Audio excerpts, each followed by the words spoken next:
அத்தியாயம் 16. துடிப்பறை அடிக்கும் பெண் மரம் நோக்கி உட்கார்ந்திருந்தாள். அவளது விரல்கள் துடியின் வலது புறத்தை இழுத்து இழுத்து அடித்து ஓசையை எழுப்பிக் கொண்டிருந்தன. 4 பின்னல் சடையை பின்னிய பெண்கள் உள்ளிறங்கினர். வகிடி எடுத்து இருபக்கச் சடை பின்னல் மட்டும் யாரும் போடவில்லை. எனவே அது துடி வாசிக்கும் பெண்ணுக்கு உரியது என்பது கபிலருக்கு புரிந்தது. அந்த பெண்ணை இதற்கு முன்னால் பார்த்தது போல் இருந்தது. ஆனால் எங்கென்று நினைவில்லை. உள்ளிறங்கிய பெண்கள் தாங்கள் பின்னியிருந்த சடைமுடியை அவிழ்த்தனர். கூந்தல் பரவி தோள் முழுக்கச் சரிந்தது. மெல்ல தலையை ஆட்டியபடி இருந்தனர். அணங்குகள் இறங்குகின்றன என்றான் பாரி. மோகினி என அஞ்சப்படும் வனதேவதைகளே அணங்குகள் ஆவர். அணங்குகள் முனங்கும் ஓசை விரிந்த கூந்தலின் வழியே வெளிவரத் தொடங்கியது. கபிலர் உற்று பார்த்தபடி இருந்தார். அவரது கவனம் பாடுபவள் சொல்லிச் செல்லும் கதையின் மீதே இருந்தது. உறையூரை விட்டு கிடை புறப்பட்டது. கோடை வெயில் தகைத்து கொண்டிருந்தது. அவர்கள் அதற்கேற்ற நிலப்பகுதியை பார்த்து கிடையை செலுத்தி கொண்டிருந்தனர். தோழியை கண்டு பம்மியபடி நகர்ந்து கொண்டிருந்தான் கோவன். அவனது பம்மலுக்கான காரணம் செம்பாவுக்கு முதலில் புரியவில்லை. நிலை கொண்டு தங்காமல் தொடர்ந்து நடந்து கொண்டிருந்தது கிடை.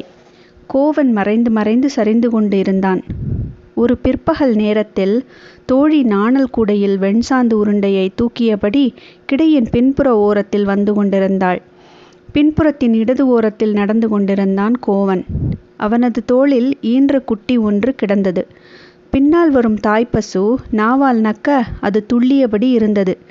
அந்த கன்று துள்ளிவிடாதபடி அதன் கால்களை தனது 2 கைகளாலும் இறுகப் பிடித்து நடந்து கொண்டிருந்தான் கோவன்.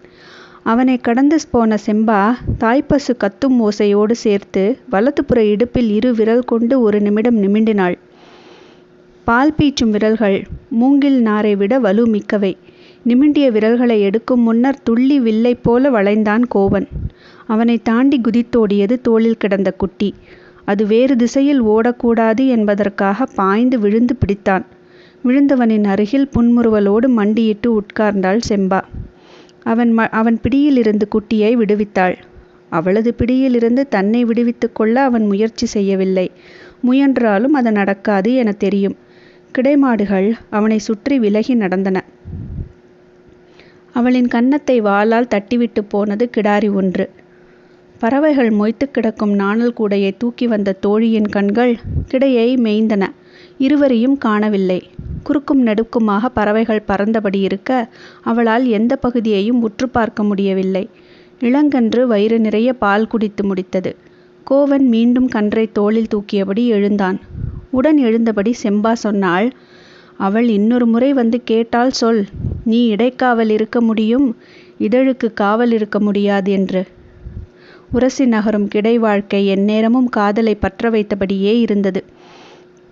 கடையப்பட்ட தயிர் மத்தின் விளிம்புகளுக்கு இடையில் விரல் தேய்த்து வெண்ணெயை எடுப்பதைப் போல திரள திரள காதலை எடுத்துக்கொண்டே நடந்தனர் செம்பாவும் கோவனும்.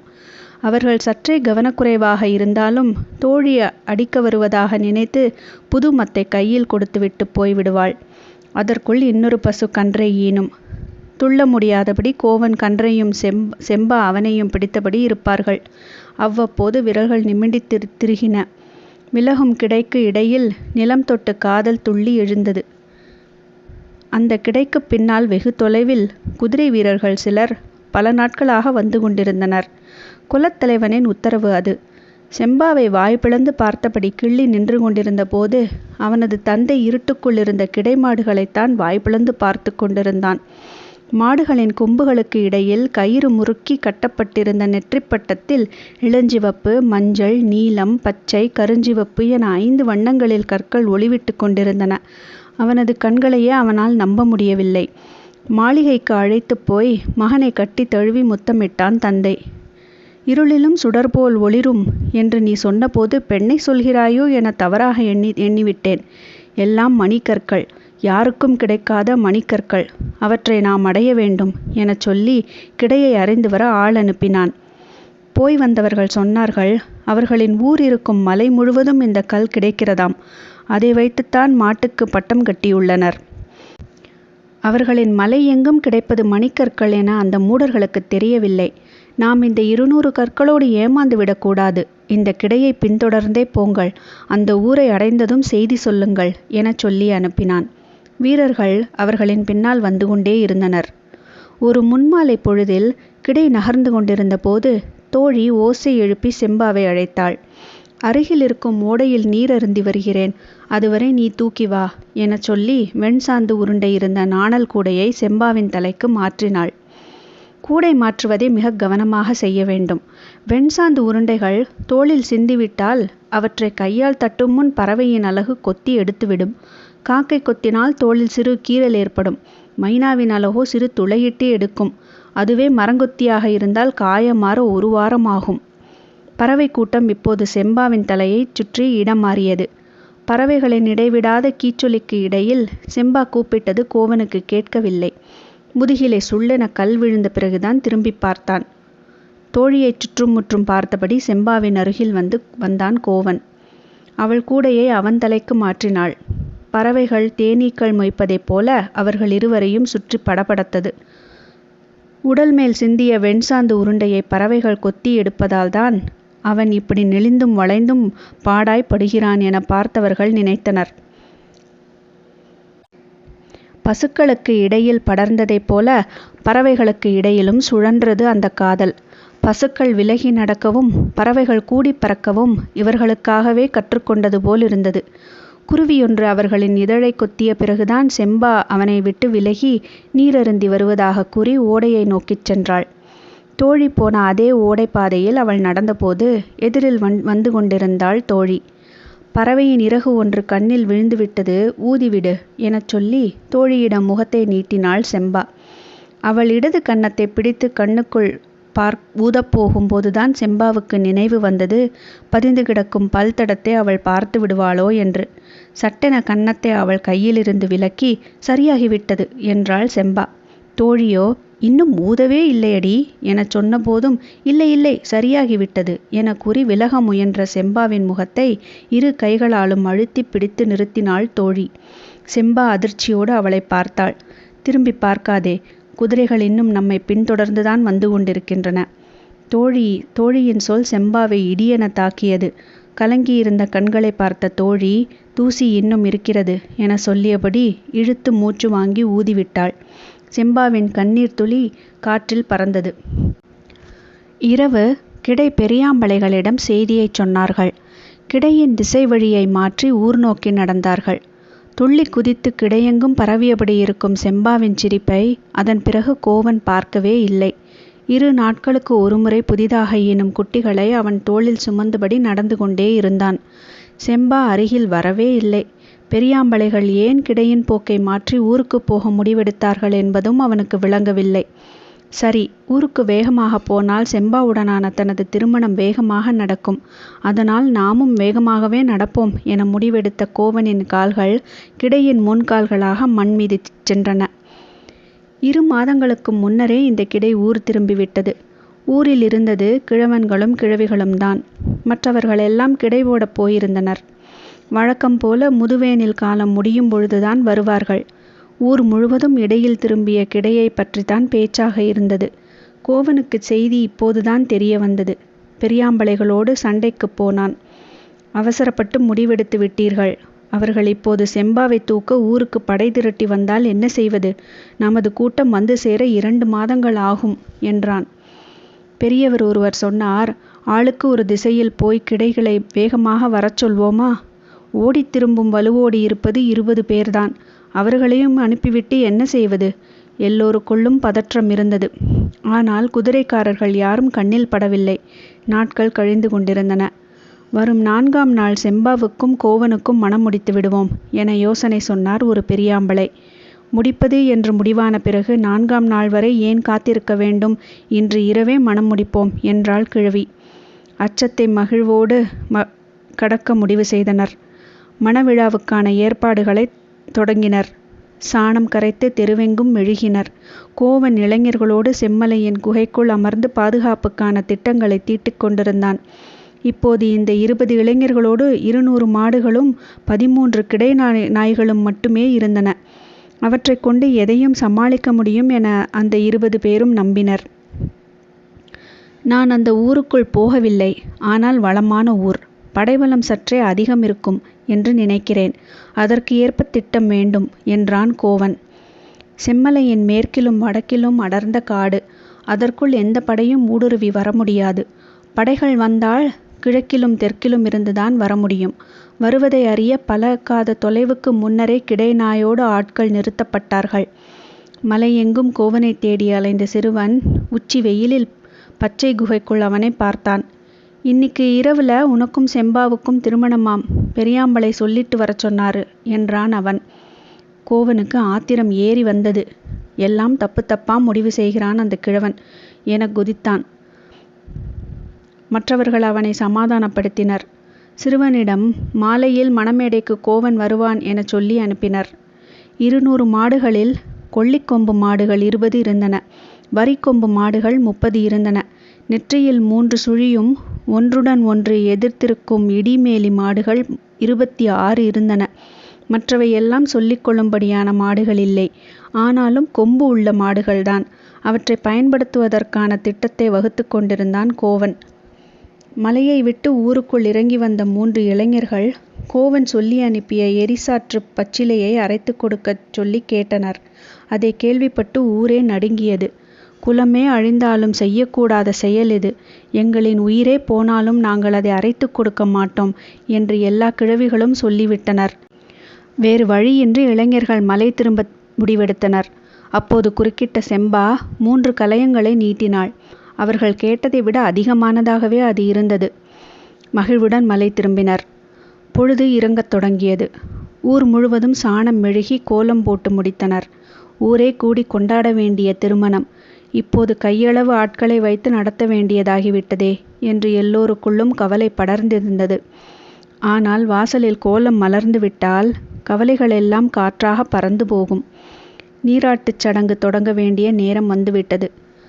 பிற 4 வீட்டு பெண்களும் செம்பாவை அழைத்து கொண்டு ஊரின் மேற்கு பக்க காட்டின் நடுவில் இருக்கும் செங்குளத்துக்கு போனார்கள். சூரியன் இறங்கத் தொடங்கிய போது தூரத்து மேட்டில் கிடநாய் ஒன்று பாய்ந்து வருவதை மலைமேலிருந்து கவனித்தான் கோவன். திட்டங்களை செயல்படுத்தும் நேரம் நெருங்கிவிட்டது. ஊரார்களை மலைக்கு மேல் ஏற்றுங்கள் என்றான். பேரோசைக்கும் கூச்சலுக்கும் நடுவில் எல்லோரும் மலை ஏறினர். செம்பாவை தேடின கோவனின் கண்கள்.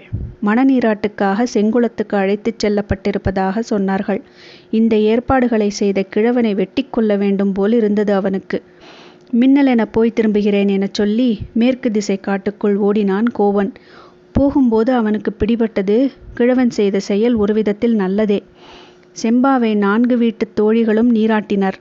உச்சி எடுத்து பின்னியிருந்த அவளது இரட்டை பின்னல் கூந்தலை மெல்ல கழற்றி கோவனின் வீட்டு அடையாளமான 3 சடை பின்னலை பின்னத் தொடங்கினர். வழக்கமாக இந்த சடங்கின் போது கேலி பேச்சும் கிண்டலும் செங்குளமே கலங்கியிருக்கும். ஆனால் அன்று அப்படியல்ல. 4 பெண்களும் 3 பின்னல் சடையை பின்னி முடித்த போது குளக்கரையில் வந்து நின்றான் கோவன். அவர்கள் 4வரை மட்டும் தனியாக அழைத்தான். சுற்றி முற்றி பார்த்தான். வெண்சாந்து உருண்டை வைக்க பயன்பட்ட பழைய நாணல் கூடை ஒன்று நைந்த நிலையில் கிடந்தது. அதை எடுத்து வந்து அதன் மீது கை வைத்தபடி வாக்கு கேட்டான். என்ன நடந்தாலும் செம்பாவை ஊருக்குள் கூட்டி வரக்கூடாது. அவர்கள் கையில் சிக்காமல் வெளியேற வேண்டும். 4 பெண்களும் பயந்து தயங்கியபடி இருக்க செம்பாவின் கை நாணல் கூடையை இறுக்கி பிடித்தது. அவனுக்கான வாக்கை அளித்தது. கோவன் மலை நோக்கி ஓடினான். தீப்பந்தங்களோடு அவர்களின் படை கிழக்கிலும் தெற்கிலுமாக ஊரைச் சூழ்ந்தது. ஊருக்குள் எதிர்ப்புகள் எதுவும் இல்லை. உறையூர் படைக்கு வாள் வீசாமலே வெற்றி கைகூடுவது போல் இருந்தது. ஊருக்கும் செம்மலைக்கும் இடையில் இருக்கும் இடைவெளிக்கு அந்த படை வரட்டும் என காத்திருந்தான் கோவன். அவன் எதிர்பார்த்த இடத்துக்கு படை வந்தது. கொம்பின் உச்சிமுனை வாள் போல மடித்து நீட்டியபடி இருக்கும் கொள்ளிக்கொம்பு மாடுகளை 2 திசைகளுக்கும் 10 என பிரித்த கோவன் அவற்றின் மூக்கில் பச்சிலையை வைத்து நுழைத்தபடி கயிறுகளை உருவிவிட சைகை செய்தான்.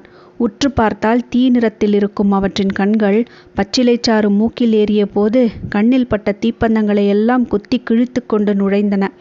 இடது பக்கமும் வலது பக்கமும் 2 கைகளை விரித்ததைப் போல கொம்புகள் விரிந்து கிடக்கும் விரிக்கொம்பு மாடுகள் 30 உள்ளிறங்கின. அவை உள்ளே ஓடினாலே 2 பக்கங்களும் உள்ள குதிரைகளின் விலாவினை சீவி சரிந்தபடி இருக்கும். பச்சிலை உருண்டையை இரு காதுகளுக்குள்ளும் திணித்த பிறகு தலையை மறுத்து மறுத்து ஆட்டி ஆவேசம் கொண்டு உள்ளிறங்கின. அவற்றின் மண்டைக்குள் இறங்கும் பச்சிலையின் எரிசாறு கணப்பொழுதில் 100 முறை தலையை மறுதாட்டி வெறி கொள்ளச் செய்தது. மீதி இருக்கும் 100க்கும் மேற்பட்ட மாடுகள் எல்லாம் சிறப்பு தகுதியற்ற மாடுகள்தான். ஆனால் கொம்பு உள்ளவை. அது ஒன்று போதும். பிற மாடுகளை விட வலிமையாக அவற்றை பயன்படுத்த முடியும் என்பது கோவனுக்கு தெரியும். அவற்றின் குதத்துக்குள் கைகளை நுழைத்து இலை உருண்டைகளை அமுக்கினர். சிறிது நேரத்தில் அவற்றின் குடல் பிறண்டு தலைக்கு ஏறி கொண்டிருந்தது. பின்புற கால்களை உதறியபடி அவை வந்த வேகத்தில் பாறைகள் உருண்டன. மாடுகளின் நிலை கொள்ளாத சீற்றம் குதிரைகளை கலங்கடித்தது. தாவிச் சரிந்து உள் நுழைந்தன மாடுகள். ஊருக்குள் பட்டி போட்டு அடைக்கப்பட்டிருந்தன கிடை நாய்கள். வயல்வெளிகளில் கிடையை விட்டு தனித்து பிறையும் முட்டுக்காளைகளையே குறைத்தபடி மிரட்டி நகர்த்தும் பழக்கமுள்ள நாய்கள் அவை. குதிரையை தாண்டி குதிக்கக்கூடியவை. நாக்கை மடித்து சீழ்க்கை அடித்தபடி ஒரு வங்கிழவன் பட்டியை திறந்து விட்டான். பெரும் குரைப்பொலியோடு குதிரைகளின் பின்னங்கால் சப்பைகளின் மீது அவை பாய்ந்து கொண்டிருந்தன. உறையூர் படைக்கு என்ன நடக்கிறது என்றே புரியவில்லை. நாய்களின் பாய்ச்சலையும் மாடுகளின் ஆவேசத்தையும் எதிர்கொள்ள திணறிய நேரத்தில் கோவன் தனது இறுதி ஆயுதத்தை இறக்க முடிவு செய்தான். மலையின் பின்புறம் நின்று கொண்டிருந்த இடிமேலி மாடுகள் 26ஐயும் மலை உச்சியில் அணிவகுத்து நிறுத்தினான். இடிமேல் இடி விழுந்தாலும் அஞ்சாமல் முன்னால் நகரும் மாட்டு இனம் அது. தான் செய்யப்போகும் செயலுக்கான கலக்கம் எதுவும் இல்லாமல் தான் கோவனின் முகம் இருந்தது. பெரிய பெரிய வைக்கோற்கட்டுக்களை அவற்றின் கொம்புகளின் மேல் செருகினர். இரு திசைகளிலும் பாய்ந்து இறங்குவதைப் போல அவை நின்று கொண்டிருந்த போது வைக்கோல் கட்டுகளின் மேல் தீ வைத்து கழுத்து கயிறுகளை உருவிவிட்டனர். மிகப்பெரிய மர உருளைகளில் தீயை பற்ற வைத்தபடி மலை உச்சியில் இருந்த ஆயிரக்கணக்கானவர்கள் இறங்குவதைப் போல அந்த காட்சி இருந்தது. உறையூர் படை கதிகலங்கிய நேரத்தில் எரிந்து இறங்கும் தீப்பந்தத்தின் தழலில் செம்மலையின் மணிக்கற்கள் எல்லாம் ஒளி வீசின. மலையெங்கும் இருந்து பல்லாயிரம் பேர் பந்தங்களோடு இறங்குவதைப் போல் தெரிந்தது. இது கோவனாலும் திட்டமிடப்படாதது. நிலைமை அதிபயங்கரமானதை உணர்ந்த உறையூர் படை உயிர் தப்பித்தால் போதும் என ஓடத் தொடங்கியது. குறுக்கும் நெடுக்குமாக ஆவேசத்துடன் அலையும் கிடைமாடுகள் நிலை கொண்ட இடத்தில் இருந்து எளிதில் வெளியேறாதவை. அவற்றை கடந்து வெளியேற முடியாமல் உறையூரின் முழு படையும் அழிந்து கொண்டிருந்தது. வலியை தாண்டி மீன்கள் தவ்வுவதைப் போல குதிரைகளை தாண்டியபடி நாய்கள் பாய்ச்சல் நிகழ்ந்து கொண்டே இருந்தது. மிச்சம் மீதியை கோவனின் கூட்டாளிகள் உள்ளிறங்கி வெட்டிச் சரித்தனர். பொழுது புலர்ந்தது. உறையூர் படை தோற்று ஓடியதை உறுதிப்படுத்தினான் கோவன். குடல் சரிந்த குதிரைகளும் உறையூர் வீரர்களின் உடல்களும் எங்கும் கிடந்தன. அவற்றுக்கு நடுவில் நடந்து கொண்டிருந்தான். பெரும் வாள் கொண்டு தலை இரு கூறுகளாக பிளக்கப்பட்ட விரி கொம்பு மாடு ஒன்று செத்து கிடந்தது. மாடுகளை பூச்சிகளும் உண்ணிகளும் கடிப்பதையே பொறுத்து கொள்ள முடியாமல் வெண்சாந்து உருண்டை செய்த குலத்தில் பிறந்த நான் எம் மாடுகள் அனைத்தும் அழிய பச்சிலை எரிசாற்றை என் கையாலே தந்துவிட்டேனே என கதறியபடி செத்து கிடந்த மாட்டின் முன் மண்டியிட்டு உட்கார்ந்தான் கோவன். சரிந்து கிடந்த அந்த இரு பக்க கொம்புகளையும் பீத்தி எடுத்தான். தான் செய்யப்போகும் செயலுக்கான கலக்கம் எதுவும் இல்லாமல் தான் அவனது முகம் இருந்தது. சூரியன் அவனுக்கு நேர் எதிராக மேலே எழுந்தபோது இரு கொம்புகளையும் முழு விசையோடு தொண்டைக்குள் இறக்கினான் கோவன். குருதி பொங்கியது. கண்கள் மங்கின.